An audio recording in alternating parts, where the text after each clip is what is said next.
Ya, oh ya, saya bicara dengan Presiden Donald Trump.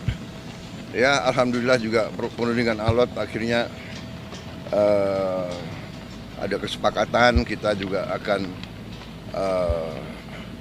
istilahnya kita memahami kepentingan-kepentingan mereka memahami kepentingan kita, dan kita sepakati sekarang kalau nggak salah ya tarifnya dari 32 diturunkan jadi 19. Ya, saya tetap nego, saya katakan beliau ini seorang negosiator yang cukup keras juga gitu. Ya, saya kira itu dari saya. Apakah Indonesia melihat itu secara Pak? Pak, respon 19% bagaimana Pak bagi pemerintah Pak? Kenapa? Boeing gitu-gitu kalau Presiden Trump bilang. Ya, memang kita kan perlu untuk membesarkan Garuda. Ya, Garuda adalah kebanggaan kita. Garuda adalah flag carrier nasional. Garuda lahir dalam perang kemerdekaan kita. Jadi Garuda harus menjadi lambang Indonesia. Kita bertekad, saya bertekad untuk membesarkan Garuda, dan untuk itu ya kita butuh pesawat-pesawat baru ya, dan saya kira nggak ada masalah karena kita butuh. Mereka ingin jual pesawat Boeing juga cukup bagus. Kita juga tetap dari Airbus ya.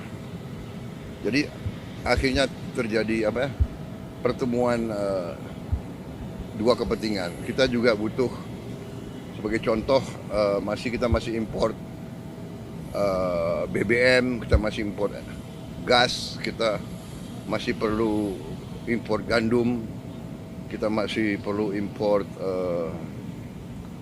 kedelai dan sebagainya. Jadi akhirnya kita bisa dapat suatu titik pertemuan. Pak, tapi lagi negosiasi lagi nggak Pak? Dari defisit gimana Pak? Ya, kita terus akan namanya hubungan dagang itu terus-menerus kita negosiasi ya. Ada rencana kunjungan ke sana Pak? Kemana? Ke Amerika kunjungan?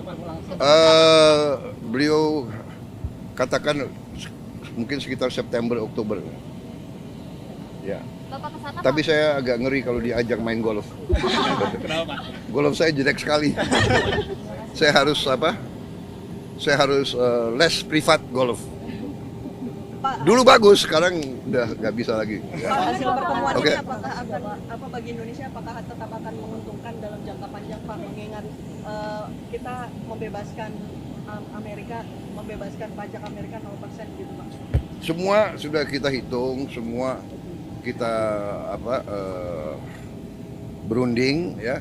Kita juga memikirkan yang penting bagi saya adalah rakyat saya. Yang penting saya harus lindungi pekerja-pekerja kita. Walaupun kita juga punya sikap ya. Ini tawaran kita nggak mampu memberi lebih. Tapi yang penting bagi saya